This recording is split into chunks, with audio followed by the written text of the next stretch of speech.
Namaskar. On behalf of INTACH, I would like to welcome all of you for the talk today by Professor Vijay on the topic Heads and Tails of Ganga. I would like to introduce Professor Paranjpye to begin with. आपल्या बऱ्याच जणांचे ते परिचयाचे आहेत, पण कार्यक्रमाच्या निमित्ताने एक formal ओळख करून देते. He is life member of INTACH, has been a senior member of INTACH and is part of INTACH's Pune's advisory committee. Professor Vijay Paranjpye is an expert in environment, especially with reference to rivers and water culture. He was a member of Government of Maharashtra Rajya Jal Arakhada Committee for 5 river basins, including Godavari. He has prepared the Wainaganga River Basin Plan. He is presently editor of a volume on a water on environmental history of India by the Indian Council of Historical Research. He was part of the National Expert Committee of Interlinking of Rivers appointed by Government of India. He has been invited an expert member to various countries including Bolivia, Costa Rica and South Africa. In 1989, along with Medha Patkar, he was invited to depose before the Senate in the US. It was published verbatim as a publication of US Congress Committee. He is founder of Gomukh Trust and has been associated with a number of organizations like Gangotri, Econet, WWF, Niri Nagpur. He is an economist by academic profession. He taught at the Pune University Environment Science Department. He has published a number of books, 5 as author and 3 as editor, on various aspects of river valleys, dams, etc. He has devoted his time for dams, river valleys, water resources and river basin management, and has walked along most of the important rivers in India.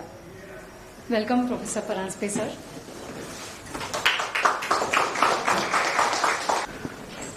Well, good evening, everybody. Sarvana Namaskar. In spite of the COVID syndrome and so on and so forth, I'm extremely delighted to see that all of you have decided to come and listen to something which is odd, or at least looks odd on the screen, which is the heads and tails of Ganga. As I've been invited by the INTACH, it's my pleasure to mention that INTACH has been supporting this project for the last 2.5 years. And even the first project which I did on Ganga, which was on the Teri Dam in 1985, was also supported by INTACH Delhi. So I've had a long association with INTACH and several other organizations which is mentioned, but specifically organizations which have had something to do with water, displacement of people by dams, destruction of environment, and so on. I also thank the organizers for arranging this hall, since it's possible for everybody to keep their distances and so on. It's been a long time since I have made a presentation on anything at all, due to obvious reasons. So here goes. Ganga, as you all know and are aware, is a very complex river basin. And due to its complexities, it's also misunderstood greatly. So it's not just that there are problems related to its pollution or about the fact that it's spread over more than 10 states and in 4 different countries, but also the fact that it has evolved in a particular fashion. I am sure that you will have questions at the end, but if you have any questions even during my presentation, please let me know. Please raise your hand. The quicker we clear them off during the presentation itself, the better it will be. So I would request all of you to feel fearless, be brutal with me, and tell me where I'm wrong, or if you wish to raise a point, or if you wish to make a comment, or etc. At the end, of course, I would be very happy if you can jot down your points in case you have not asked them during the discussion, and send them to me at, well, the address seems to have disappeared. Address? Yes. Okay, it doesn't matter. You may have had my email on your invitation probably, but in case it's not, it will be with you. And even later, because this is work in progress and we still have a couple of months to go before we finalize and finish this report. Before it's presented to an audience in Delhi, this is a sort of a rehearsal, a sort of Rangit Talim for me. Please don't be shy about asking questions in, well, almost any language, not South Indian languages, I'm not aware of them, but Hindi, Marathi, Gujarati, Nepali, etc., etc. English, of course, would be preferable. Marathi would be excellent, there's no problem. So please make it a point to ask, because this is how we'll improve our project report. Hindu Kush Himalaya. One is not usually conversant with the term Hindu Kush Himalaya. What it actually means is the Himalaya which kills people. Kush is kill in Arabic and Persian. So when in about several hundred years ago, when people were taken from India as slaves to the West, they had to cross the mountain passes, and a lot of people died on that way, on that mountain. And that's why the Arabs and the Persians started calling these mountains Hindu Kush, the one who killed the Hindus on their way, that is slaves. It had nothing to do with war, it had nothing to do with religion, nothing. It was just a geographical entity, Hindu Kush Himalaya. Of course, then it is applicable to the entire Hindu Kush, as you see it, from Afghanistan right up to Myanmar, that is the old Burma. The whole area which is whitish or brownish in color is all Hindu Kush. There's Tibet or autonomous region of Tibet in China, and of course beyond that the rest of mainland China, please. The river system, as you can see it here, is enormous. Even one of those streams which you can see on the left, Chambal or Yamuna or any of the rivers coming from the north, we'll come to those, but it's an enormous basin. Unfortunately, we've been very inward looking and very parochial in our attitudes, and where this basin should have shown, this is the full basin. Please go back to the previous one. You'll notice that the Bangladesh has been cut out, as if the river stops there. It doesn't. It actually moves 300 kilometers further. And yet, because one of the tributaries flows down to Sagar, or Sagar Island, and because there is the Bangladesh border, it's been cut off.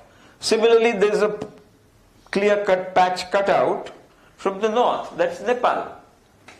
Please. So this is the complete basin. This is the complete river basin. Well, even here it's not complete. About 5,000 years ago or so, the date is not specific and not very relevant, but about 5,000 years ago, this river was discrete. That means Ganga used to flow separately into the Bay of Bengal at the Sagar Island, which is right here at the bottom.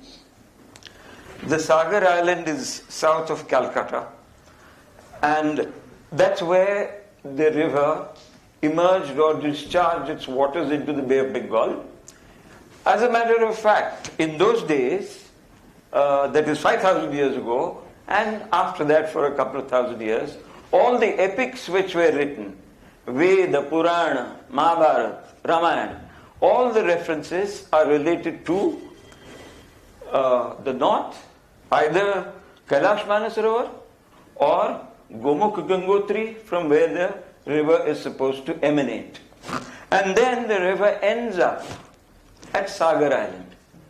Kapil Munichi kahani, 60,000 putra, Sagar Raja, Sagar Mula, Natwanda, Bhagirath Prayatna, and all that, all the mythology that you can think of, practically all mythology, has some reference to Ganga or some reference to the Himalaya. That's not an accident. In fact, many of those instances are depicted, and many of the names have been given to those peaks, to those glaciers, and to those tirtha, as they call them. A confluence is called tirtha. Tirtha Kshetra is where you visit. So all tirtha, all points on Ganga are called tirtha. जिथे दोन नद्या येऊन मिळतात एकमेकांना ते तीर्थ. So all confluences right from the top, that is when Ganga, we'll come to that a little later. Next one please. Before I go into the nitty-gritty of the problems and issues related to Ganga, let me quickly tell you a bit about why we have chosen this title, Heads and Tails of Ganga. The answer is simple for me, may not be as obvious to you, therefore I'll spend a couple of minutes on that. All the news, all the discourse in Ganga is about central Ganga, Haridwar to Farakka. Farakka is the barrage, the last large barrage, from which the Ganga then proceeds further and goes into Bangladesh. So that's the last controlling barrage within India. This is what is discussed. If it's pollution, Banaras, Kanpur, Allahabad, Delhi, and so on and so forth, where it's gone wrong, etc. Why isn't it clean as yet? Since 1986 we've had GAPs, Ganga action plans, thousands of crores have been spent. So all the discussion and discourse is about central Ganga. Dhad, Nadisa Dhad, Madla. That's where the discussion is all about. The heads or the cryosphere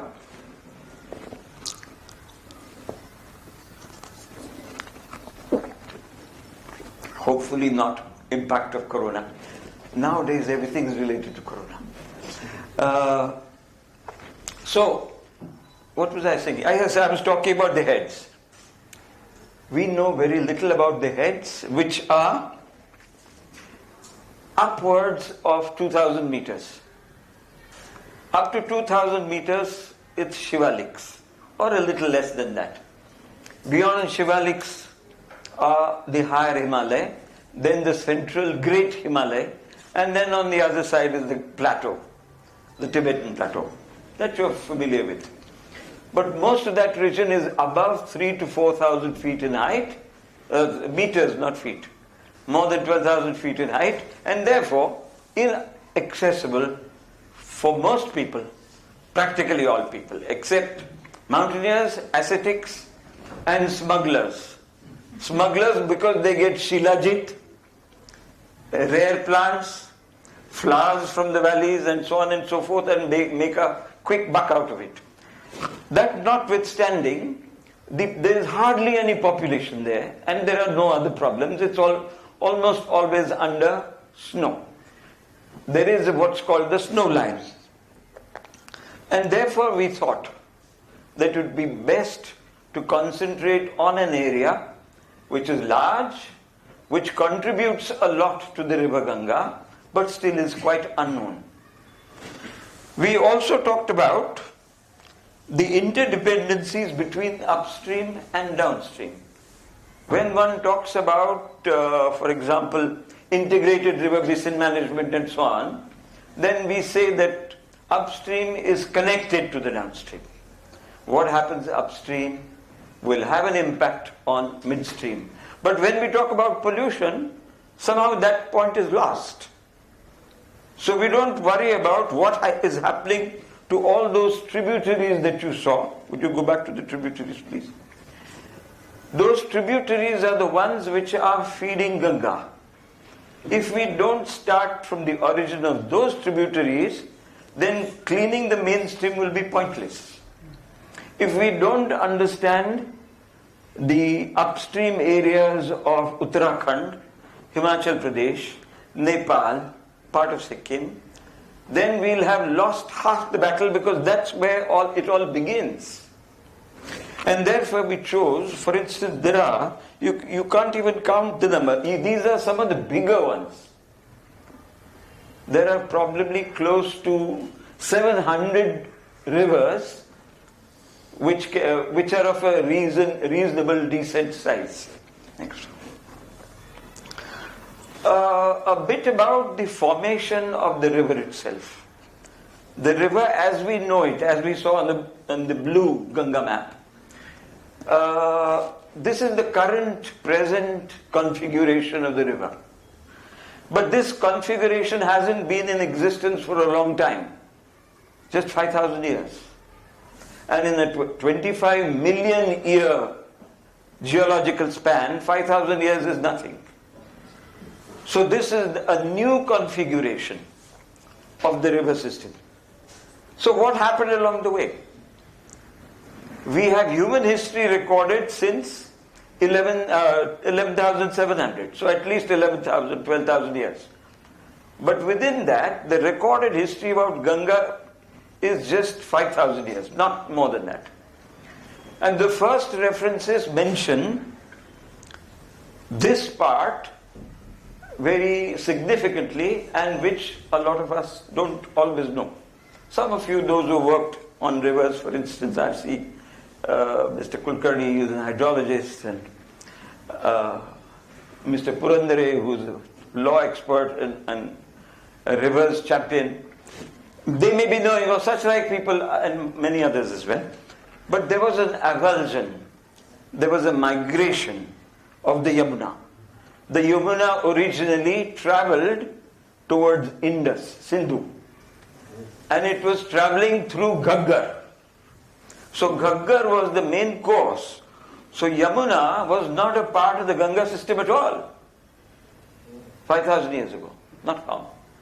And it was travelling towards, now you can see, this is Ganga, the old Ganga. This is the former course of Yamuna. Right? And then from there it has moved, it turned, and this is Delhi. It has moved and joins Ganga at Allahabad. So this was the first great avulsion, the first great migration on River Ganga, which completely changed the morphology, or rather, because of the change in morphology, the river migrated from west to the east. So instead of joining Sindhu, because that reduced the flow of Ganga, or the old Saraswati probably, there are excellent articles and information by the Geological Survey of India which explains how this has actually happened. But that is an interesting story by itself. I will not go into the details, but do keep this in mind, that Yamuna is only recently a part of geological times, 5,000 years is nothing. It is now a part of Ganga. Yeah. There was another, yeah. Within brief, can you tell? Why? Okay. Go back. Why did this happen? About the same period, there was a major tectonic upheaval shift. The earth shifted in many places, and there was an upsurge of the land. It raised here. And that's why you notice this, in this entire area, there is no river. If you move from this patch right up to Yamuna, there is Chambal at the lower down, but in this huge patch, there are no rivers. They all got either turned towards Ganga or towards Indus. That's why. That was one of the reasons. The other reason was Ghaggar or Hakra, as it's called in Pakistan as well, was in any case shifting gradually due to sedimentation. It was drying up gradually. It's not a one day phenomenon. It happened over a long period of time. Next. Is that? Yes. Otherwise, let me know, I'll send you some papers. The other avulsion or migration is of the Ganga itself. Now we are going to the other end. This is Bangladesh, current Bangladesh. But earlier the river has shifted. I was supposed to have a pointer. No pointer. I have a pointer. So the river has shifted, and this is just 1988. This dotted line is 1988. And from here it has moved 2007, just in this short span. This is the kind of shifty river we have. These are very flat lands, deltaic lands, alluvial lands, and therefore the river can quickly change its course. Either if there's a flood or if there's a drought, things change. If the bed level rises, again it changes, and so on. It keeps moving. So this is the other avulsion, the Ganga moving towards east. This is the third avulsion. You see Tista on top, and you see where it is flowing. You will notice that it has come down to Ganga. Right? And this is a 1767 map drawn by a surveyor known in India for a long time. And now from here, instead of joining the Ganga, the Tista shifted and it now joins Brahmaputra. The whole of Tista changed its course in 1787 and shifted one fine year. It completely shifted. It was a trans-basin, because that time Brahmaputra was flowing independently in any case. So this shift, so on the one hand, the Ganga was moving east. On the other hand, Tista suddenly joined Brahmaputra, and when it joined Brahmaputra, this part, which was cut out, because it had to have a new course. The waters of Brahmaputra and Tista could not go the old way. That's the old way. This is how the Brahmaputra, this Brahmaputra comes and meets the sea independently. Ganga meets it independently. These are two discrete, separate river basins. But once these two joined, they joined here, 230 kilometers north. So they travel together, and now they discharge most of the water to the Bay of Bengal. But in Bangladesh, not in India. Next. So, yeah. this shift in 5-7 years. Not 5-7. Not 5-7. Sorry. 1767, 1991. Yeah. So this has happened because of tectonic activity, or there is anthropogenic activity also? No, anthropogenic activities have nothing to do with this. Okay. As of now. Later on, we will have a lot of anthropogenic stuff. Okay. Don't worry, we've influenced the river a great deal. But this part, no. This part is a geomorphological phenomenon. Clear cut. Okay, so here's a brief description. From 1767, Tista traveled south, southeast, joined Ganga. 1787, flowed separately, now flowed together. So then we have, after 1787, this becomes a large river basin. Till then, these are two separate river basins, because they have a different point of discharge in the Bay of Bengal. Once that's closed, then the entire thing becomes one river basin, by definition. Next, please. So now this is what is physically on ground that we can see. The red line is the Bangladesh. To its right is Meghna Basin. The Meghna enters Brahmaputra or joins Brahmaputra and Ganga about halfway in Bangladesh, and then the three together go to the sea. Next.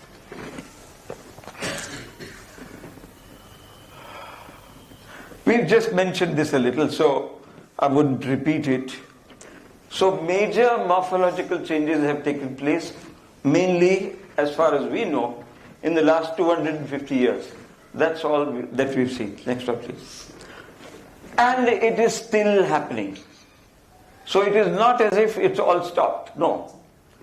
The Ganga Brahmaputra pendulating. That means they keep moving in Bangladesh towards the east, and then come back to the west, and then flow back and forth. So it's a pendulating movement. It's not a one-way movement. And here you can see the Kosi River avulsion from 1770, 1736, and so on, and then back and forth. This is known as the river of sorrow, the Kosi River, the huge Kosi River. Now, Ganga is not, there is an impression in most people's mind that Ganga manje amchi manje Bharatiya, and amchi manje Indian. It's a parochial viewpoint. Only 80%, when I say only, that is to make the point. I'm not belittling the fact that 80% is through India. I'm just saying that when we say India, river of India, Indian national river, the assumption is that nobody else should be concerned or involved in it. The fact of the matter is, the whole of Nepal is Ganga. Every river in Ganga, every river in Nepal comes to Ganga. Okay. So this is the area, and this is the water share. The water share is lower. You might say, why is it 80?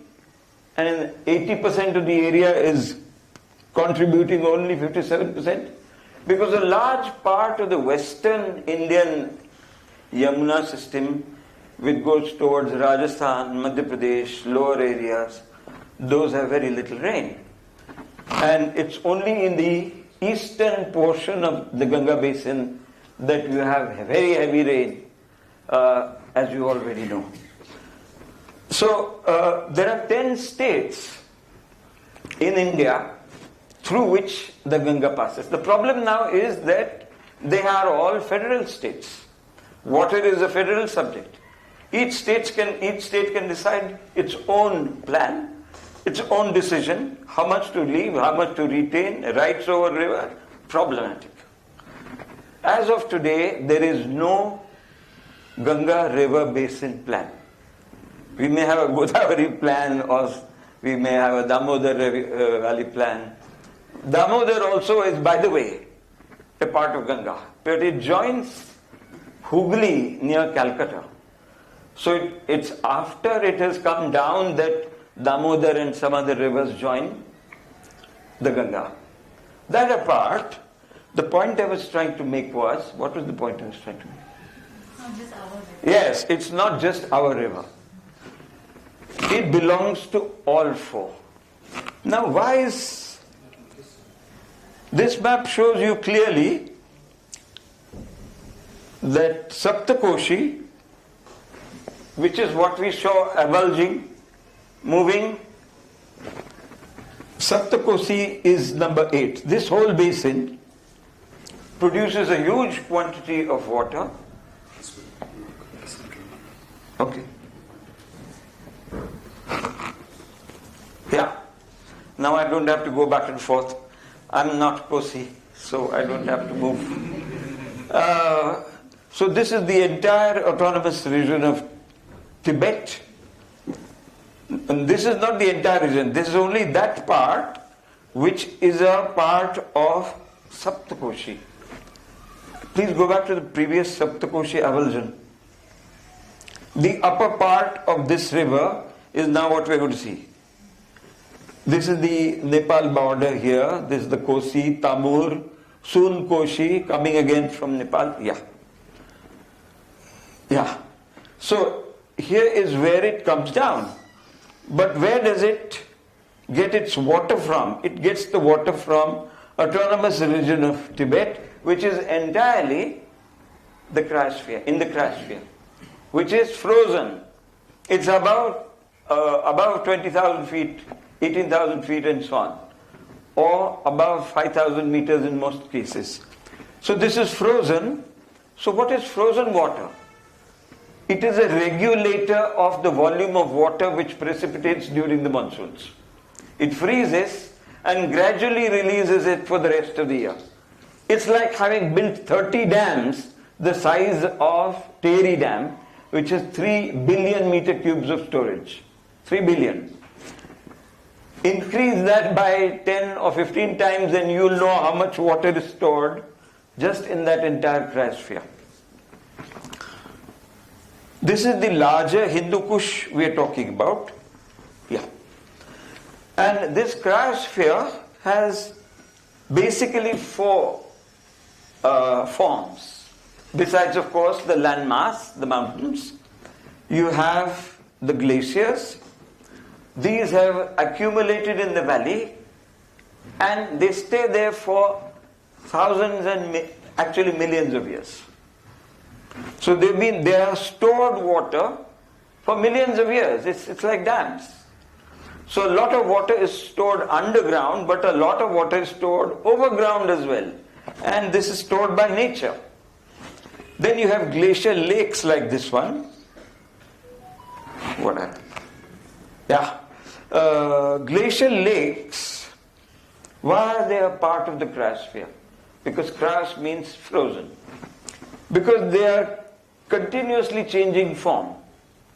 For 8 or 9 months they are white, completely frozen. Few months of the year they turn liquid. There is snow cover which covers the rivers as well. And there's this little interesting part which people are not quite familiar with, which is the permafrost. Permafrost is water frozen below the ground or below the snow. There's snow on top, or there's snow in the glacier, ice in the glacier. Below that is land. And a lot of soil moisture is frozen. That is permafrost. Next. Yes. We've gone through that, except the last one. The Hindu Kush Himalaya, as you are probably aware, doesn't feed just Brahmaputra and Ganga, but many other rivers. Tarim, Amu Darya, Indus, Ganga, Brahmaputra we are aware of. But Irrawaddy, which goes to the southeast, starts again in the Tibetan mountains very close to central Tibet. And then there is Salween, Mekong, Yangtze. Yangtze and Yellow go northeast. Amu Darya goes towards the west, and the rest comes down to us. Next. Let's talk a little bit about the glacier and see how we try to understand it. Right on top there is a आपला जुना ज्येष्ठ पुरुष कुठे गेला Bhagirath. This massif of 3 mountains is called Bhagirath Parvat or Bhagirath Parvat. Why is it called Bhagirath Parvat? Because till here the glacier moves from Chaukhamba north, Uttarvahini, and then it comes and hits Bhagirath. So is it that Bhagirath came first? Obviously not. Geologically, these mountains have been there for a long time, and this glacier moving north-northwest was stopped by these mountains.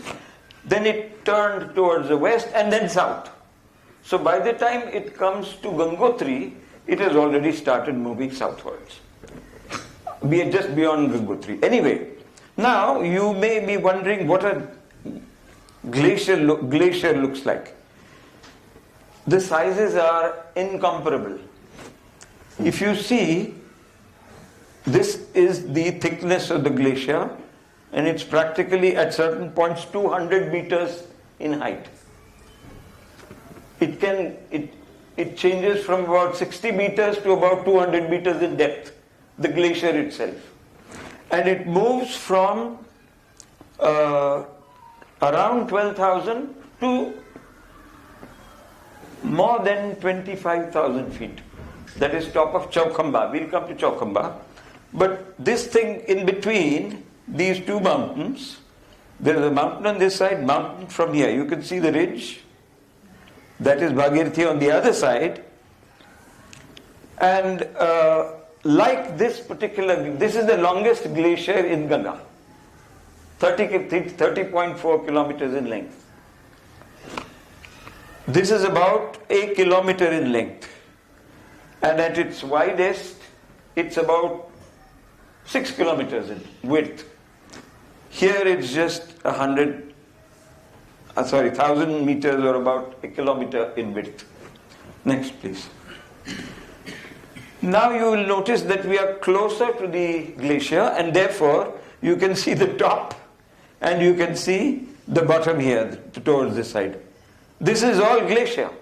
And you will say, hey, तर काय असं खडकाळ मुरमाड असं दिसतंय. Yes.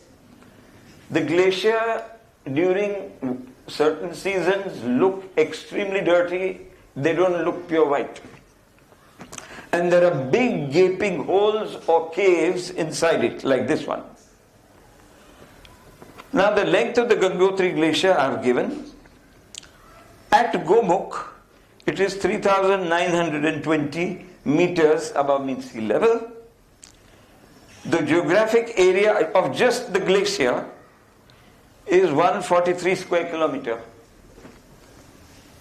And the average thickness is 200 meters, as I've just mentioned. This is the stored water just of Gangotri. Gangotri has about 20 sub-streams or 20 other sub-glaciers. 20 glaciers become one central glacier. Next.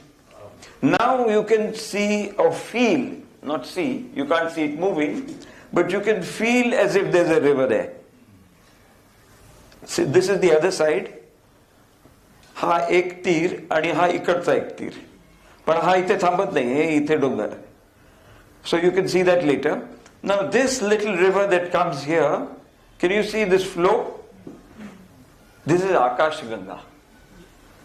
So within Ganga there is Akash Ganga, there is a Patal Ganga, and there is the terrestrial Ganga which we normally see.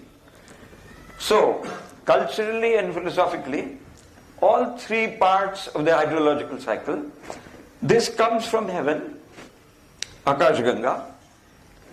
शिवाच्या डोक्यावर पडली, त्याचे 7 वेगळे तुकडे झाले, 7 झाले का 10 झाले माहिती नाही. 10 असणार, कारण 10 रिव्हर बेसिन्स सगळीकडे चौकडे जातात. Whether the river fell on Shivling Parvat or whether it fell on Kailash and then Manasarovar, nobody really knows. But this is the Akhyayika. Next. Now you will see that as we go higher on the right, on the mountain, then you can see that this width is becoming enormous. Next. All lakes in the Indus, Ganga, Brahmaputra are on top of glaciers, next to the glaciers, within the vicinity of glaciers, and they freeze, so they ebb and wane. So they expand and they contract. And there are lots of them. Huge numbers. So permafrost is one thing which we didn't know much about. And glacial lakes, not something which we know very much about. 4,707 glaciers, and 93% of all those are in Tibet. Because Tibet is flatter and much larger volumes of snow which melt. So they all form little lakes. And if you look at the INSAT pictures, you'll find it dotted with hundreds and thousands. Saptakoshi has 52% of all the glacial lakes in Ganga Basin. Saptakoshi is only one of the 5 which come from Nepal. So we get the glacial lake waters and we get the rainfall as well. That means the precipitation in Nepal. Next. This is one exceptionally beautiful glacial lake. Next. We have seen this already, but we'll go a little detail. Please go back a little. Contribution of cryosphere to the water budget of Ganga is about 10%. So this 10% is almost continuously 10%. So it is 10% during the rains, it's about 10%, a little less. So it fluctuates from 9% to 11%, or sometimes even more. It is 19 to 20% in the case of Brahmaputra, and in half of the flow of Indus is dependent on the cryosphere. The contribution of cryosphere becomes very important during our lean period, because very little rainfall, central Gangetic plains would completely dry off had it not been for the cryosphere, which releases water during that period. Now, in all this garbad, there is the climate change. So what was very gradually evolving as change in climate, this has been happening since the last ice age. From the last ice age till now, it's been changing. This is the long-term climate change or warming, global warming. And then there is the quick 250-year warming, which is what we are always talking about. Now, why is this important? It's important because everybody now knows from the papers about 1.5. We do not want the temperature to increase from the temperature prior to the 18th century, that is average temperature in 1800. On top of that, or in addition, we don't want the temperature to rise beyond 1.5 degrees. It has already reached 1.5 degrees. And probably it will continue to accelerate. That means due to the anthropogenic causes, as you might mention. Now, why is that important? Let me go back to this slide just for a minute. The hot air rises up, and when it rises up, it hits the Himalayan cryosphere once again. So the change in temperature, when there is a global increase of temperature by 1.5, in the Himalaya it is not 1.5, it is 1.8. It's higher than the average temperature, average rise in global temperature. So at higher altitudes, the warm air which goes up warms and heats it up. So it's possible, not just possible, almost predicted, that by 2040, the rate of recession in the case of Ganga, instead of being about 20 meters per year, that is, Gangotri is receding, and Gangotri is just one out of the 1,000 glaciers in Ganga, just one. It's receding at the rate of 20 meters. And just about 30 years ago, when it was first measured, since then, the rate of recession has started increasing. So by 2040, it might recede by 30 meters per year. 30 meters for a 32-kilometer glacier is quite a lot, where the thickness at some points is 200 meters. All right.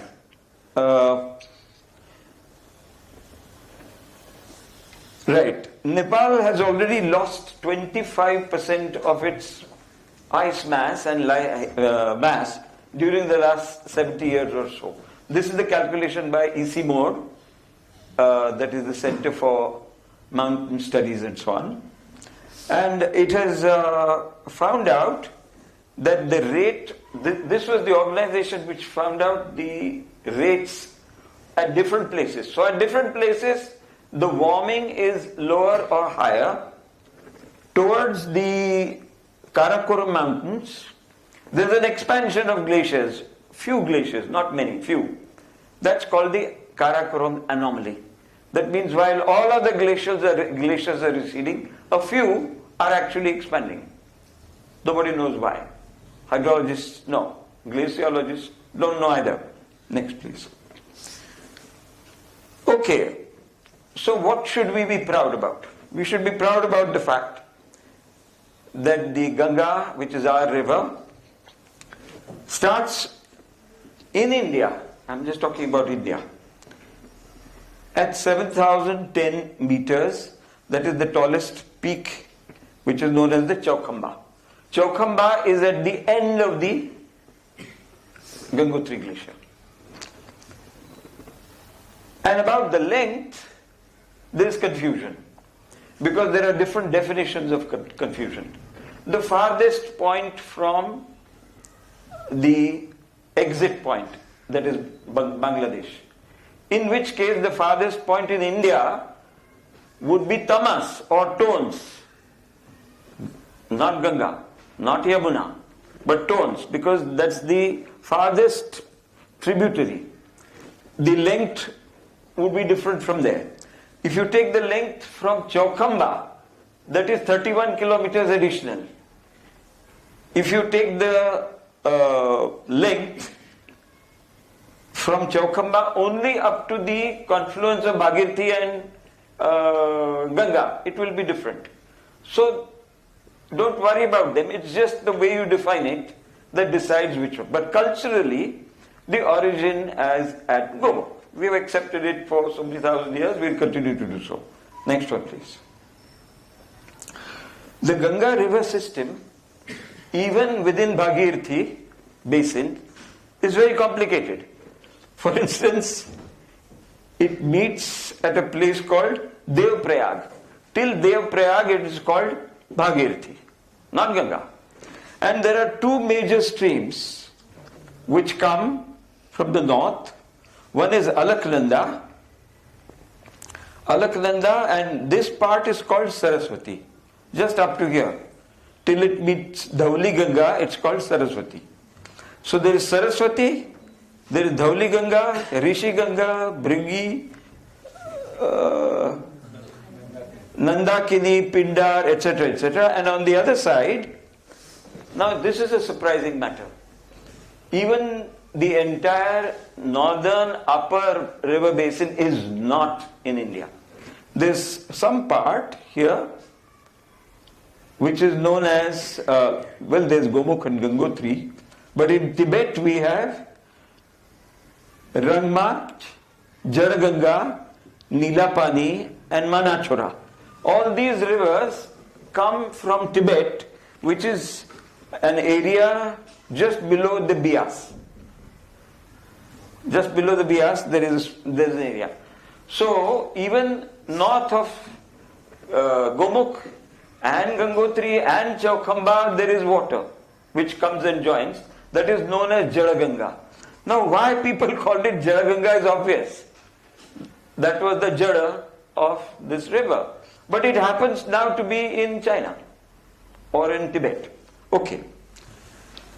And then it keeps flowing and comes down. Please continue.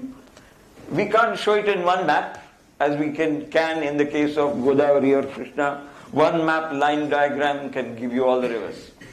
This is huge. So now Ghagra, which comes from Nepal, is the second largest tributary after Yamuna. Yamuna is the largest tributary. Ghagra is the second largest, but that comes from Tibet. Okay. Kali Gandaki is within Nepal. Budi Gandaki also within Nepal. Saptakoshi from China and Nepal. Mahananda starts just briefly in Nepal at the bottom, in the lower Shivaliks, and then comes and joins Ganga separately. The last part Can you enlarge it a bit, or it's not possible? Not possible. Too many rivers, a very small map. Screen, sorry. So when it comes to Bay of Bengal, there is not one, but there are hundreds of little streams which you will see in the last slide. This is Ganga Sagar in India, and that is where we say the river ends. As far as Indians are concerned. Even the CWC cuts off the river at Farakka Barrage. There is nothing after Farakka Barrage. Actually, it moves for several hundred kilometers beyond Farakka Barrage. Next one, please.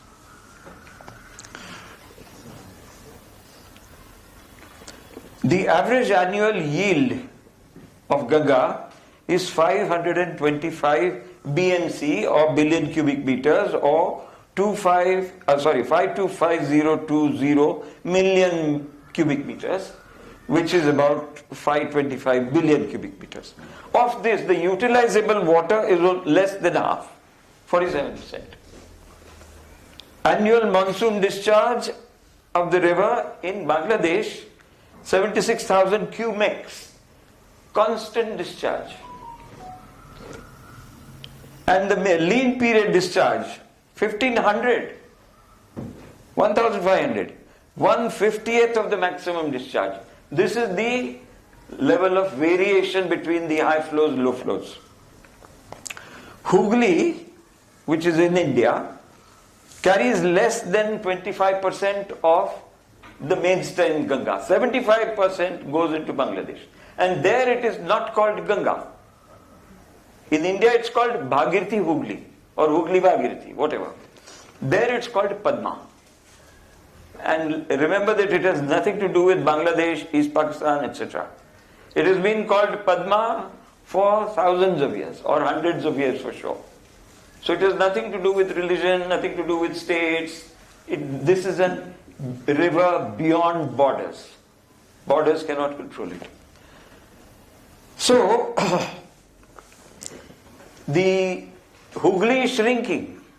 And because it was shrinking, the government decided in 1970, just 50 years ago, to build a canal, a feeder canal from the pondage of Farakka Barrage to meet and supplement Hooghly. Otherwise Hooghly would have been gone. If Hooghly is not there, there's no Diamond Harbour, no Calcutta port, no nothing. So it was drying up. And it's been drying up since the colonial times. 1700s, it's been drying. But by now it became so dry that finally Farakka Barrage was built primarily. So 1100 cubic meters of water is constantly flowing from Farakka Barrage artificially through a canal to feed and keep Hooghly alive. Next one. Now, what is this business about Kailash Mansarovar? Does Ganga originate there? Yes, maybe. Why not? Because the Karnali, which later becomes Ghagra, that is the second largest river joining Ganga, second largest tributary, actually originates at Mansarovar. So Ganga Mansarovar Niktika Ho, because it comes from just a little southeast of Mansarovar. Beyond Mansarovar is Kailash Parvat, north of Mansarovar. Could you show Mansarovar on the map? We'll come to it a little later. Do we have one? Okay. Now, why is Mansarovar so important? Probably at that time, people didn't know, and people didn't know it even up to the end of 18th century, where the Brahmaputra disappears. Brahmaputra is probably one of the only large rivers which has got a male name. All other rivers are females. Female deities. No more just names, but female deities, goddesses. Except Brahmaputra. And Kailash Mansarovar is the place around which all religions consider it to be the final pilgrimage center. Bon Buddhism or pre-Buddhist Bon culture of Tibet, Sikhism that you know is in Uttarakhand. Hinduism, Jainism, the Jains, first Tirthankar of Jain, Rishabh something, yes, Rishabhnath was a Jain and so on, and all these consider that to be the holy place. So culturally that is the origin of all religions and the origin of all major rivers in Central and South Asia. Next. There's a story about Kanchenjunga as well. It's actually Kanchenjunga in Tibetan. आपण नेहमी त्याचं कांचन म्हणजे कांचन गंगा करून टाकतो, तसं कांचन गंगा वगैरे काही नाही येते. It is Kanchenjunga in Tibetan. And this mountain, Kanchenjunga, was considered to be the highest peak till 1856, when the Survey of India and the British surveyors found that it was 8,840 meters, pretty close to what the height is today. It is considered to be, by Survey of India once again, 8,848 meters. And just last year, the Chinese said, no, it is 49 meters, not 48 meters. Now, how they find out a 1 meter rise, I have no time to explain, but let's go on with the rest. Kali Gandaki, just as we have the highest peak in the world, we have the deepest gorge, naturally. Between two major peaks, the Gandaki, for instance, is the deepest gorge, which is also known as Andagalcha in Nepalese. And it's also named as Thakkola. Thakali is a community in central Nepal. And it has a depth of 5,571 meters, that deep. That is from the two high peaks down to the river. Next, please. Now comes the anthropological truth, the moment of truth. There's 23 million hectares of irrigation and very rich alluvial soil. It has the highest hydropower potential perhaps in the world, the Himalayan rivers.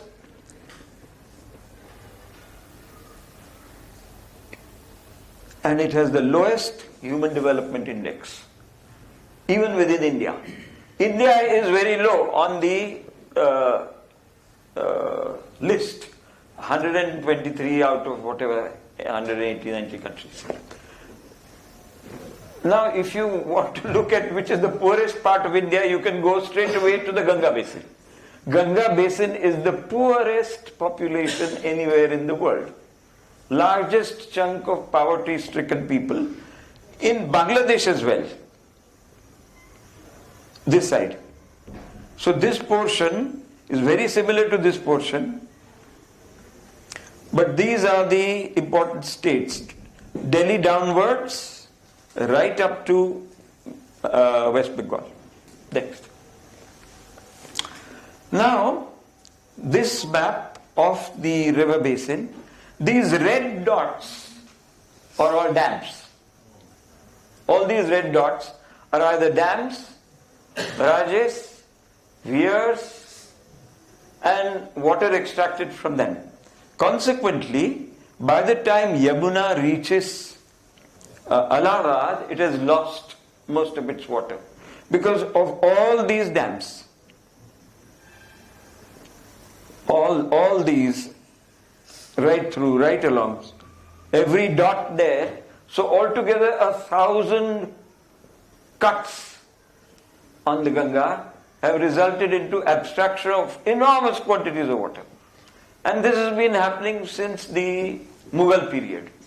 Yamuna Canal, the old Akbar Canal, and so on and so forth.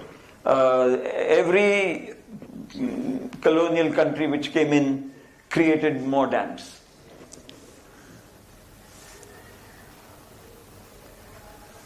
(784 dams, 66 barrages, 92 weirs. And what is the result of all this? 45% reduction at Farakka in the last 50 years. 45% reduction. And on the Bangladesh border, it is 57% reduction. Now the treaty which we have with Bangladesh is not of the total quantity of utilizable water. It is of the share which reaches Farakka. So if we manage to finish off all the water upstream of Farakka, then we need not give Bangladesh any water at all. That's not a treaty which says share of the entire river basin should be so much, but share of what reaches Farakka. So now it is already 45% less. So the share is that much lower for Bangladesh. Anyway, we need to have those treaties. We don't have a treaty with Nepal. We don't have a treaty with Bhutan. We don't have any treaty with China. You will say, why should we have a treaty with China? I showed you that a lot of water comes from there. Almost 12% of what comes into Nepal comes from China, which is 5% of the entire water of Ganga, which is a lot. And it comes during the lean period. So that lean period issue is most important. Next. Now we come to the question of why is Ganga called pure? Kai hot nahi, kunal kharu sudha hot nahi, वगैरह वगैरह. There's nothing of the sort. It is just as polluted. You can get just as sick. But then why was it called or assumed that there was some Brahma Dravya which kept it going? One of the reasons which the scientists have found is that it has very high levels of DO most of the time, dissolved oxygen. In the upper reaches it can go up to 12, 13 milligrams per liter, which is extremely high. And in the lower regime as well it is 5 and more than 5. So very high DO and bacteriophages. Bacteriophages were discovered more than a couple of hundred years ago, again by the British for some odd reason.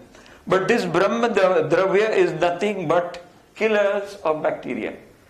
And these bacteriophages are unique in character. They are self-clean, they clean the water. So they are self-cleaning, but they have a limit. You cannot keep poisoning more and more and more beyond the capacity of even the bacteriophages. There is this problem. Even though in 1896 the discovery of bacteriophages had taken place, later on people gave up research on it. Why? Because we found antibiotics. And a huge amount of antibiotics were used by people in the Ganga basin as well as in Uttarakhand. And all these people who use it, of course, every morning it's all gone to the Ganga, Yamuna and all the rivers. The result was that the bacteria which was infectious or harmful to man and the coliform which was being released in such enormous quantities that the bacteriophages couldn't handle them anymore, and the bacteria got immune to most of these drugs. Consequently now, even at Gangotri and Gomukh, you find coliforms, and they have become immune to, if you drink that water you can get sick, and the antibacteria doesn't work, and so on. This is a major problem, and this happens right through. These bacteriophages come not only from Ganga, so it's not only the Ganga, but scores of other rivers which also, all glaciers. So where does it come from? The glaciers, as they are receding, expose some part of the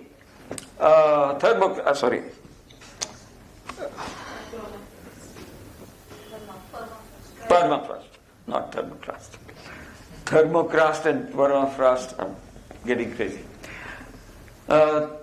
So, this frost as it melts, exposes that bit under it, which has preserved the bacteriophages for thousands and millions of years.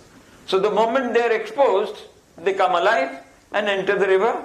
So the bacteriophages come because of the recession doesn't always mean bad. They are exposing these bacteriophages and introducing them into the river all the time from most of the glaciers in the Himalaya. Next. Now, your question would be, with all this expenditure on Ganga, has the water got clean? And has the river improved? A very straightforward, simple, almost childish, infantile question, because it is a very clear answer. No. You'll find this is a 2019-20 report of the CPCB, Central Pollution Control Board, and it shows that the pollution in Ganga in terms of DO has fallen below 5 after Nizamuddin Bridge. That means after Delhi, what I was talking about, DO being about 10, etc., gone, finished. This is one, and these are for the different stations. Palla is beyond or just above Delhi, therefore the DO levels are up to 10, 9, 8, dissolved oxygen. And then they fall, and right up to 2019, no change, practically no change. Next. Same with BOD, that means nitrates which are thrown into the river, sewage, nitrates, heavy metals from the industries, all sorts of things. Those all have risen. So DO has fallen and BOD has risen. Even during the last so-called 7 years. It has continuously risen. Means what? All the money spent by us during GAP1, GAP2 and the new government of 7 years, no change in the quality of water of Ganga. Now let's go to the next one, which is, you would say, yes, but what happened during the Corona year? During the Corona year, this is what happened. Excellent. Total coliform in Ganga river during the COVID phase. You will see that the coliform levels has fallen dramatically during the COVID year. So it had nothing to do with pollution control, STPs and ETPs. It was purely the function of people not using it as much as they did in the past. And therefore, the level of coliforms fell dramatically. Human settlements in Himalaya, which is what we will come to. I'm covering a lot of subjects rather rapidly because we have how much time now? 10 minutes, 15 minutes? 10 minutes. More? Okay. Human settlement in Himalaya. Well, people don't like to go to high peaks and high mountains and stay there where it's very cold and where it doesn't rain. So it is not by choice that people travel there. So from the north came the Kirat or came the Tibetan tribes, Mongoloid Tibetan tribes. And from the east, from Burma up to the Himalaya once again, through those gorges, through those valleys, it came and people started settling. Just as people are still moving from the south towards the plains and Himalaya. So in the same fashion, and the Indo-Aryans, or from Persia and other regions, as well as Rajasthan, mainly Rajasthan, those who came there, from there they went into Nepal, went into Uttarakhand. So all the so-called Kumaunis, Gorkhalis, Newars, Rais, Tamang, Bhutias, these are all migrants. They've migrated at certain points of time and come and settled in the Himalaya and developed a culture of their own. And this culture is in tune with, and it is sustainably sort of tuned with the physical or environmental characteristics of the Himalaya. Himalaya is very unstable, and there are tremors all the time. There are three. You know very well that the Indian landmass crashed into the Eurasian plate, and the Himalayas lifted, and they are still growing. The Himalaya is still growing. So each time it grows a little more, it releases energy in the main boundary fault and the other two faults, and everything in the Himalaya moves. This is not all the time. Every few years. That's as far as we are concerned. As far as geological times, continuously. So this continuous build-up of energy, when it's too much, it is released, so you have an earthquake. Like the Gorge earthquake of 2015. And the earthquakes in Ganga, and so on and so forth. So it is due to the environmental factors that people lived and went and settled there. They were pastoralists, they were agriculturists and horticulturists, and they were people who traded. Why trade? Because from Central Asia or China to India were the big trade routes. So all those who could trade became the traders. For instance, in eastern Nepal you have Newars. Newars are principally trading community. Then you have Lepchas, who also traded, but they traded in wool and meat and cheese, and that is not the European cheese, Indian cheese or cottage cheese. And many other products. Wool, of course, was one of the important ones. And it is only after the 10th century that Garhwal actually became Garhwal. There were many wars between Nepal and Kumaon and Garhwalis. So it was not, that time it was not a separate country. Only Nepal was being independent right through the colonial period. During the entire colonial period, no European colonial power actually ever ruled Nepal. It was the only free country in the whole of Southeast Asia. Okay, so these are very proud people. But we don't have an agreement on what is sharing with Nepal.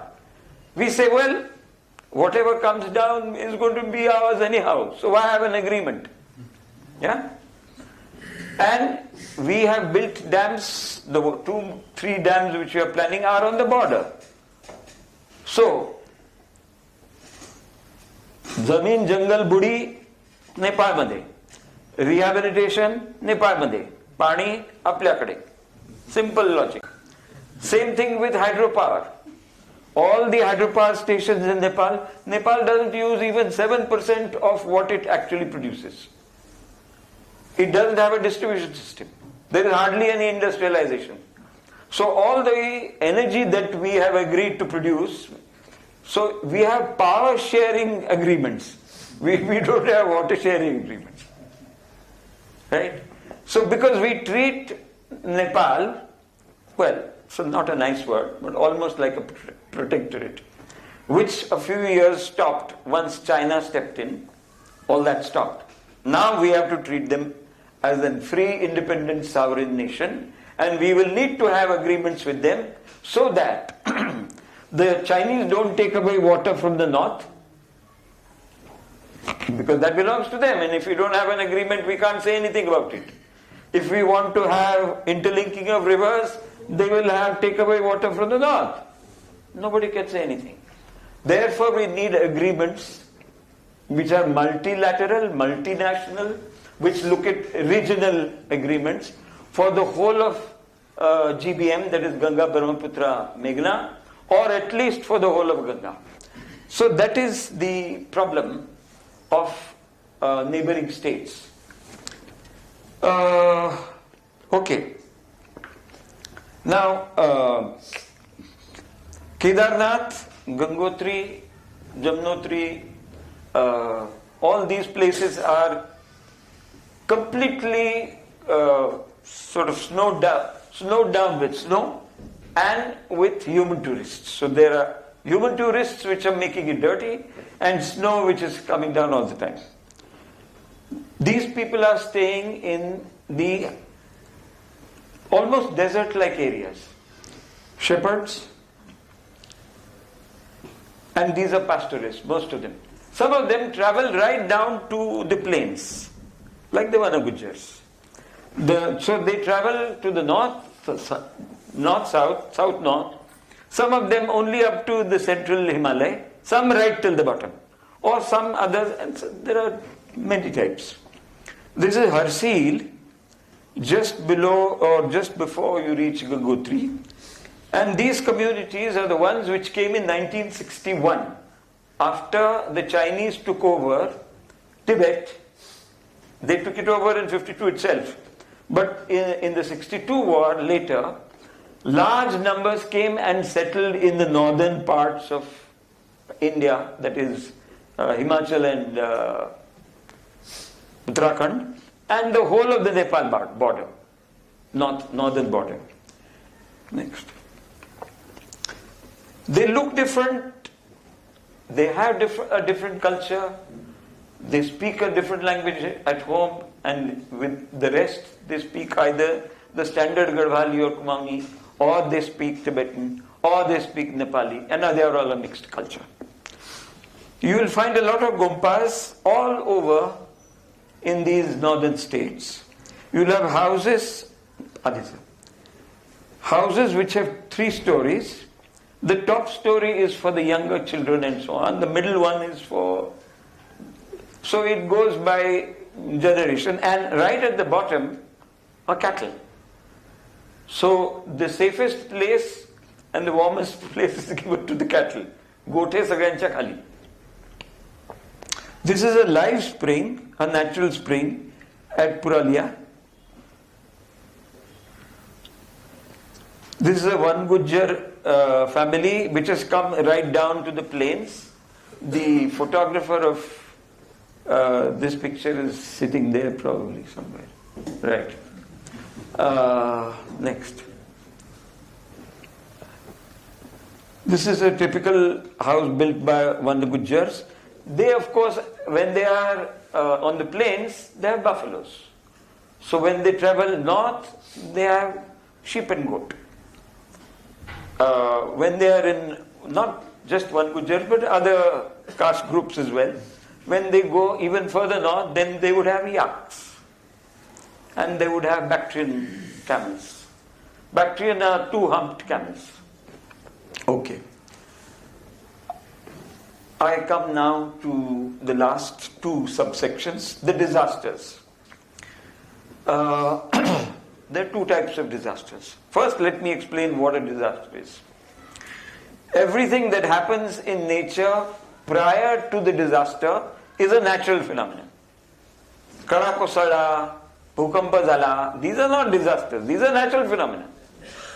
How we respond to it, आपण त्या घटनेशी कसं वागलो, decides whether it is a disaster or not. The reason is, the same intensity of an earthquake in Japan and in India, you compare the same location, it's hill area, and there in India you'll find thousands have died. There you'll find it's not a question of population. Japan is very thickly populated.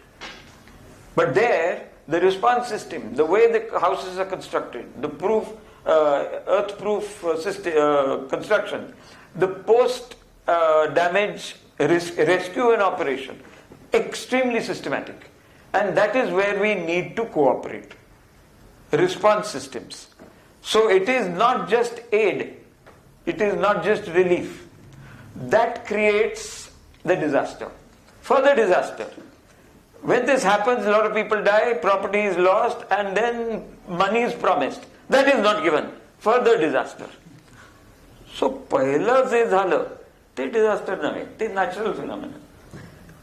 पण आपण त्याच्यामध्ये उभं राहिलो, नसत्या ठिकाणी चुकीचं घर बांधलं, नदीच्या पात्राच्या आत वसाहत केली, encroachment, or we are right next to the place where the bhuskhalan or landslide take place instead of the borders. Traditionally in the Himalaya, all the villages are either on the flanks or on the ledges, but never in the central stream zones, because that is where the landslides are the most heaviest. So that's a natural thing which they've done. Instead, now the developers of hydropower plants, and we'll come to that map to show how many hydropower plants there are. All those are, they don't know. They've never been to Himachal or they've never been to Uttarakhand. So they build their colonies and tents right inside the riverbed.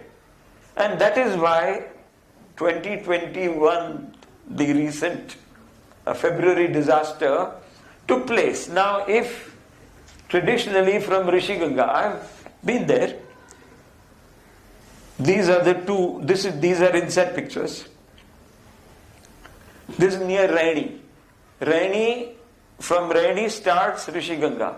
And that's also the route to the Nanda Devi sanctuary and to the Nanda Devi peaks. Those of you who are climbers will know that everybody starts off their base camp from Raini. Now this is a rainy disaster because about several kilometers upstream, this collapsed due to warming, due to the fact that the entire cliff got severed from the main rock and the whole thing crashed. And in the next one you will see that the crash took place right on top, came right down, and there are two major hydropower plants which were completely knocked out. Tapovan and Rishi Ganga. So this is Rishi Ganga power project, and that is the Tapovan Vishnugad hydropower plant. So 520 megawatt, huge power project, gone. And there were several which were devastated in 2013.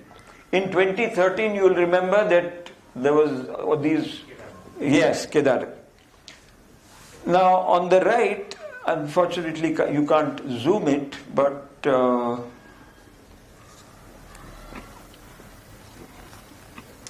if you see this map on the right,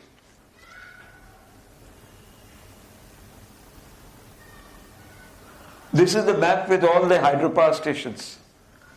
And these are in the valleys.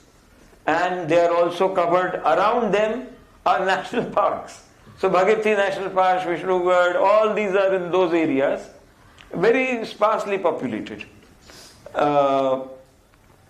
Okay, so these disasters are caused by several combined factors or a combination of different factors. If there's a small earth tremor, at the same time it's raining, and there are strong wind, and portions have become loose, then it suddenly falls. It doesn't happen just by itself. There is a double coincidence, triple coincidence of natural events. Most local people know about it. They build their houses in the right place. But those who don't know what to do, and they are the ones who suffer the most. And then we say it has become a big disaster. This side, the video person has a request. If you shift closer to the screen, That will. it will make it easy for the Okay. video to take. Fine. I'm out of the screen. Wonderful. I don't want to be in the middle.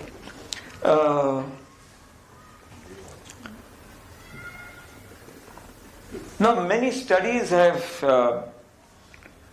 been taken, and we find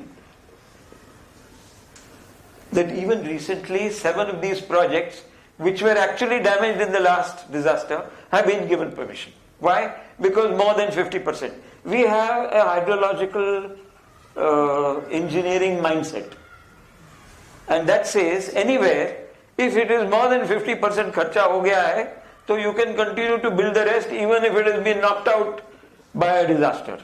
This is ridiculous. And the court has accepted it. And the government wants more of those. We want more hydropower.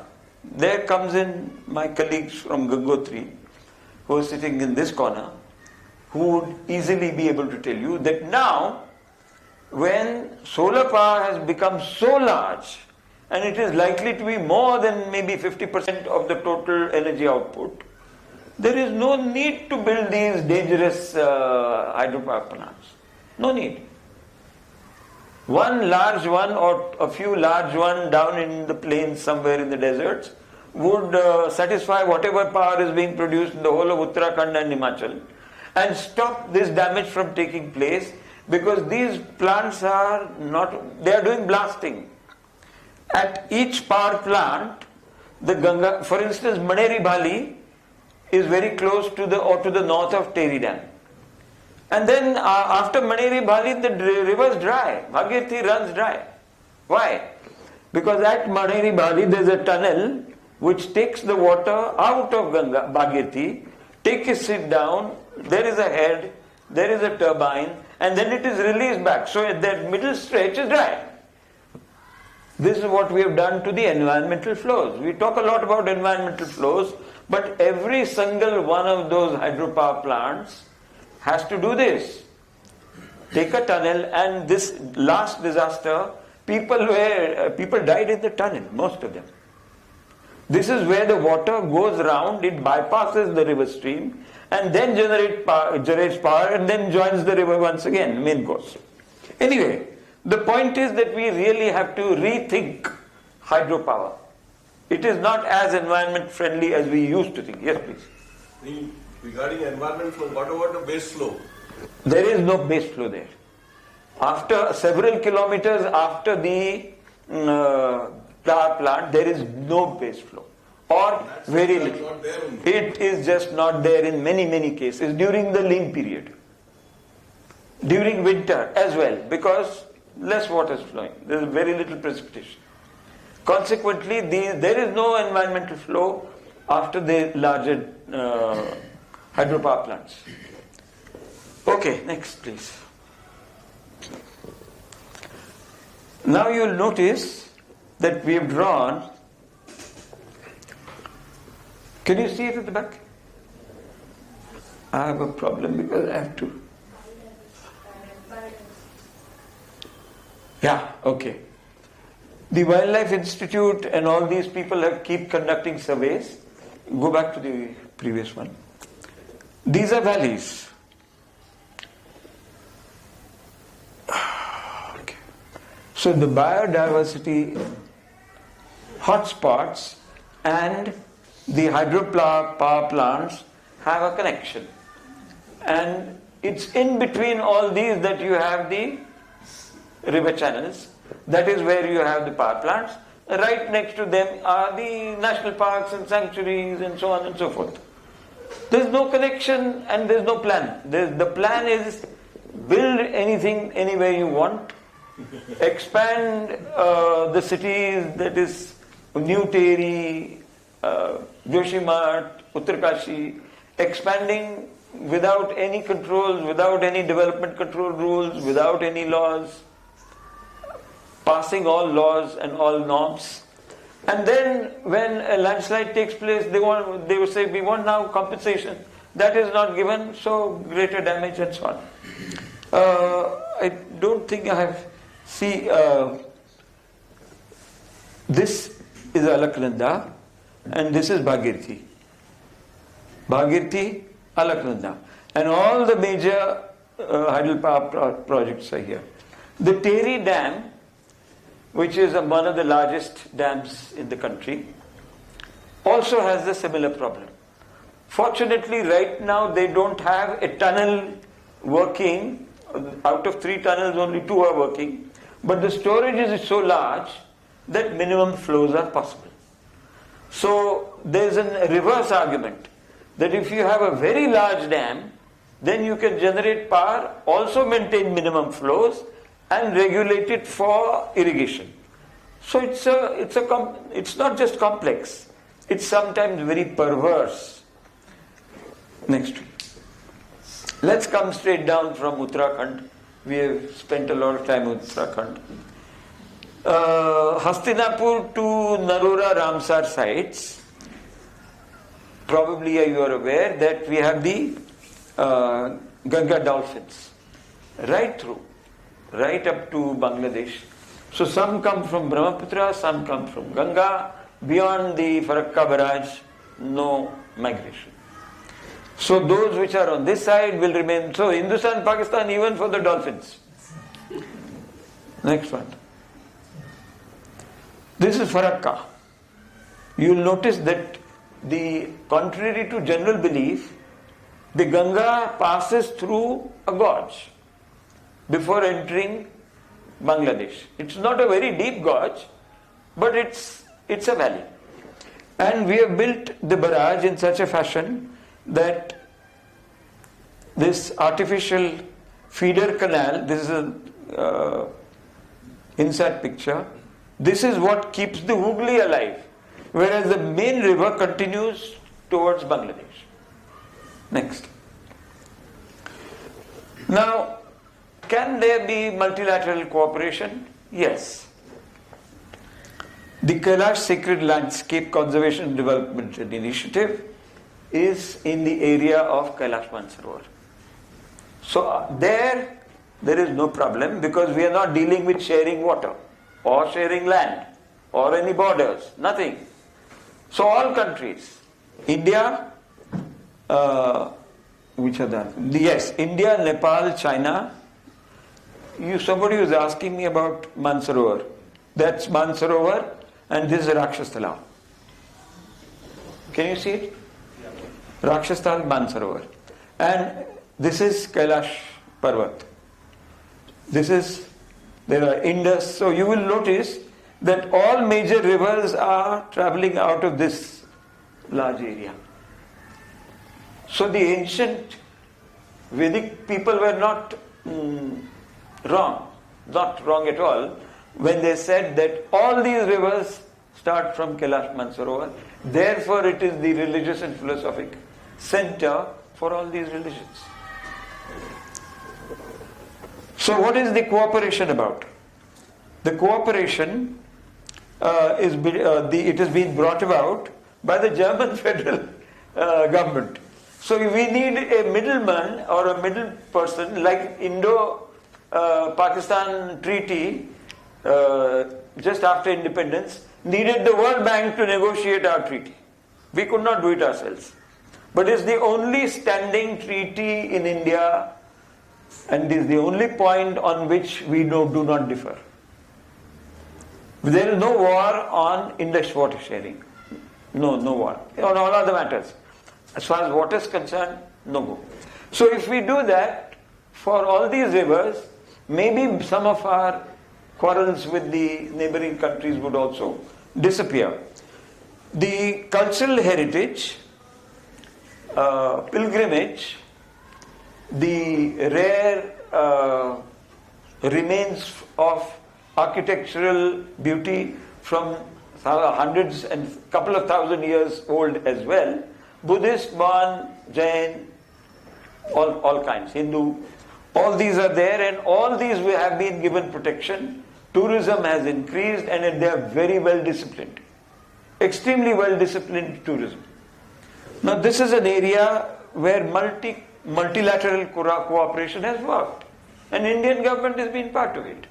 And Indian scientists and Chinese scientists sit together merrily and sort things out. So it's not impossible. Similarly, between Bhutan and India, there can be cooperation. Nepal and there are many areas where they have an advantage. They've done better than we have. Some areas we have done better. So cooperate. That's all. Simple logic. Next. These are the treaties. There is a treaty on Sarda, that is Mahakali, the one which divides India and Nepal. There is a Kosi treaty, but this Kosi treaty is now almost non-functional. Now developmental projects are taking place. No water sharing is happening or has been thought of. It's a very old, useless treaty. Same with Gaddak. Tanakpur Barrage, we have only memoranda of understanding, but not a treaty, not a convention. Nothing is law binding. Legally binding treaties don't exist. The only treaty that exists is between India and Bangladesh, which is 96 treaty. And there it is functioning to some extent, except for the first problem which I mentioned about the treaty not having anything about share of the absolute volume of water. It is only about the water that finally comes to Farakka. This is the last part of my presentation. I'm sure you are rather fatigued. I am partly, but my enthusiasm has grown since till now only one person is left, which is a kind of a record for 2021 December of all times. We have the largest delta in the world, almost 100,000 square kilometers large. Widest mouth in the world, 366 kilometers wide. And there are hundreds of streams which discharge water. Largest mangroves in the world. And these are also shared, by the way. Nothing is entirely in Bangladesh and entirely in West Bengal. West Bengal and East Bengal, they have a great relationship. No problem at all. Even now. So largest mangrove in the world, largest discharge, huge, 80,000 cubics. Minimum discharge, 6,000 cubics on Meghna, because that's where all the rivers discharge. And within the delta there are, so I need to make an important point. In Uttarakhand there are tributaries, or rather contributaries. They contribute water. And after Farakka there are distributaries. That means they finally distribute water into hundreds of little, because they can meander, they are channelized, there are meanders, there are avulsions, there are all kinds of mixtures. And these are over this length and breadth of Bangladesh. 2.4 billion, that is the maximum sedimentation. So the whole of Bangladesh practically was nothing but a pocket of the sea which got filled up. Several hundred meters. During these last several million years, all the silt from the whole of central Himalaya and east and the plains, all this silt filled up and created Bangladesh. So Bangladesh's creation, an Indian creation, not just in 1971, but right from millions of years we have been creating. We meaning the soil from this area has gone and settled there. Now, here probably you will appreciate the fact that Ganga is no more a discrete river within India. You see, this is the entry point. About here is Farakka, and from Farakka the water enters. The Brahmaputra comes from here, the Meghna comes from here, and all of them join up with Meghna here and then emerge in the Bay of Bengal. Now, this is a physiographical map. So the brownish areas are mountain ranges. Tripura, for instance, is also a hilly area. It's contiguous from here to here. But this happens to be in India, so white. This is Bangladesh. So even though physically they are similar, this patch, and this is Bangladesh. This is known as the, where is it? Yes. Anyway, there are small, so the highest points in Bangladesh are 60 meters, 55 meters, and a small percent, about 3%, is in the hills. That may be in Tripura hills or Rajmahal hills in India. So those will have, yeah. Now you will notice that this is an INSAT elevation map, which is, so there is the delta, this is the fan, delta fan as the soil is thrown out. One part is from coming from the north, that is the river which has newly joined Brahmaputra. It has its own fan. Ganga has its own fan. Brahmaputra has its own fan. Fan is when it enters a lower area, it spreads out. The soil spreads out and creates a higher point. Yeah. This is again another. So when we said tails of Ganga, these are the tails. I have very many interesting tales on the war, on Bangladeshi and East Bengal food and cuisine, but all those tales are not part of today's discussion. Today we are looking at the physiography of it. And here you will notice that this whole thing was a pocket, including this part. Now for instance, this is India. This black line is the border. So a lot of mangroves, 40% of the mangroves are in India. 60% of the mangroves are in Bangladesh. So if you want to do management, then it has to be an Indo-Bangladeshi national park. Not separate for India and separate for Bangladesh. Not possible. Shouldn't happen.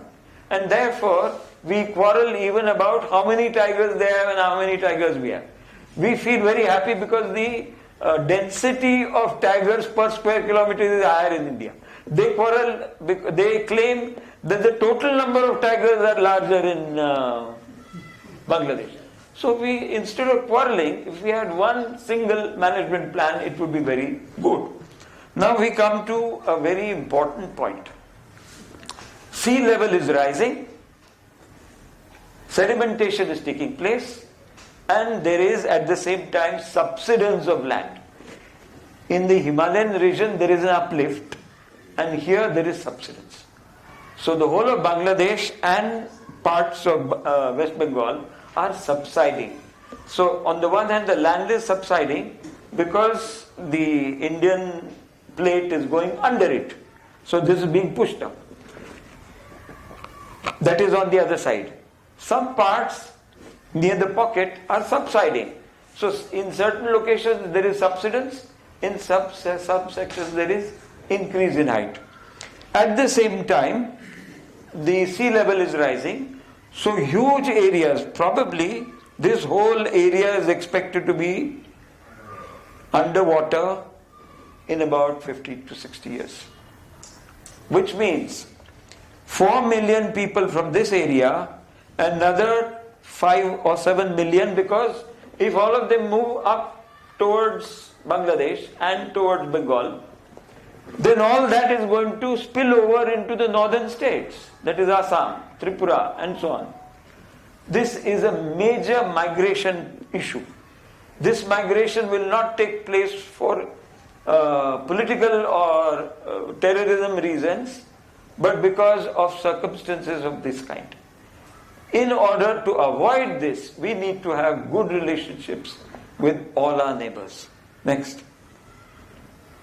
He's wondering why we are not doing it. And these are the two very beautiful plants of the mangroves. You all know of Kevda, Kevda, and this is Sundari. So it's called Sundarbans because of this plant, Sundari. A beautiful plant. This can grow up to 20 meters. No, 20 feet, not 20 meters. I'm wrong. And there are several hundred species of mangroves, trees. So there are larger trees towards the north, because that's where the taller trees would grow. आणि कोकणाच्या पट्टीत जशी असते तशी strawberry सगळी तिथे आहे. The boat people of the delta will also move north. So migration will be of the boat people. They don't have land, they don't own land. They are not landowners because they are always on the boat. And as the sea rises, even those which own some land, it will go underwater. So your revenue record will not show any land. Even in Bengal, Chobis Pargana, lower Chobis Pargana in West Bengal, people will start migrating, have started migrating. These are the true tales of Ganga. See the number of rivers that you can. This is not an artist's drawing. This is from an inside picture. Well, thank you very much for being so patient. extremely patient. I thank all of you for being present here. If there are any questions, either write them down or ask me right now. I have one question. Yes, please. Have you been able to go through the literature of Ganga Basin area of different countries? Say, for example, China, how much they are claiming, how much Nepal is claiming, how much Of water or land? basin area. Basin area. Regarding basin area, the literature I have seen, there are two types of claims. One, for instance, they are claiming the whole of Arunachal. So now that is not a legally, stated claim by Chinese diplomats to Indian diplomats. But this is an an informal, impractical from our point of view, very practical from their point of view. But as far as the current borders are concerned, these borders have been accepted. That means the map which we... Still, is there any difference in the area that they are claiming?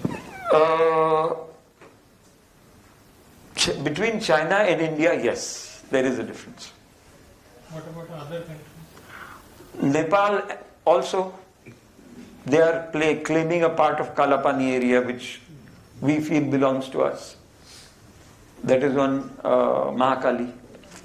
They claim a bit of the Tarai. Every single location there is a dispute. There are 4 disputes along the southern Nepal border. There are 7 disputes or 6 disputes on the northern border. There is one between Uttarakhand and Nepal. There is one between Bhutan and Nepal. And there are disputes. There are any number of disputes and claims and counterclaims. But yes, I have not looked at the literature from those countries, how much they claim. When it comes to scientists and people working together, they don't seem to have any disputes. But when it comes to government positions, there are disputes. But yes, we will study some of that as well and include it in our report. It's already 300 and something pages. Maybe it will add another 30-40 pages.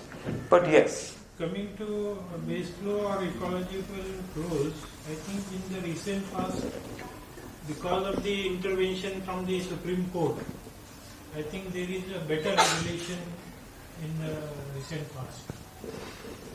Okay, let's wind this quickly. The issue is very simple.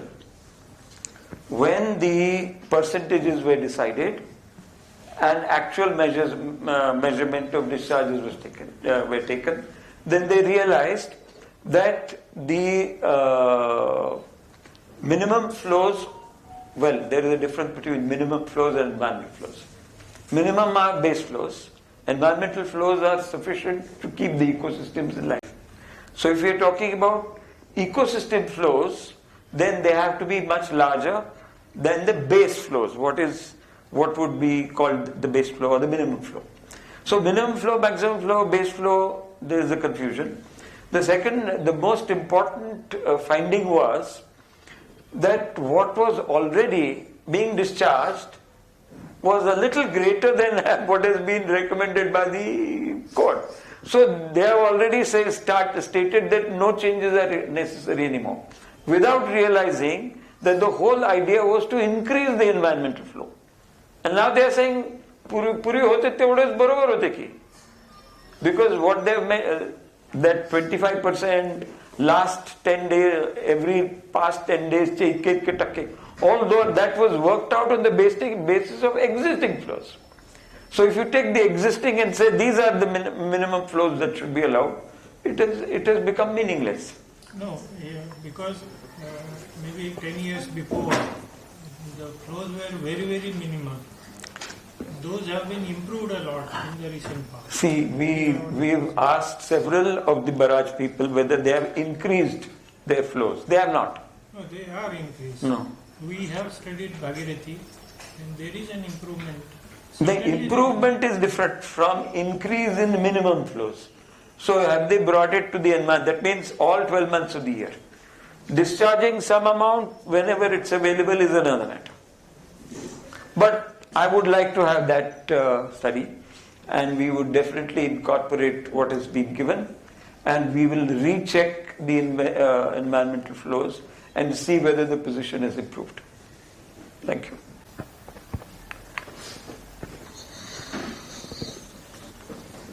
Thank you, sir. It was quite an enlightening talk covering such a diverse range of topics and throwing light on what we call the river Ganges. Thank you, sir. I would like to thank all of you here who joined us today.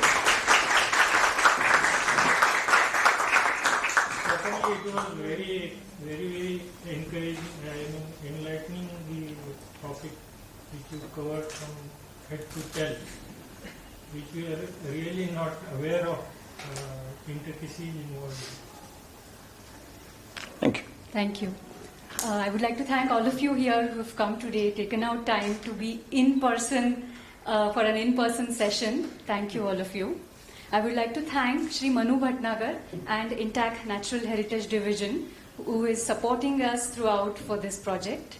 And last but not the least, thank you to Maharshi Karve Stri Shikshan Samstha, BNCA, for the wonderful venue and the perfect arrangements which, made this program run very smooth today.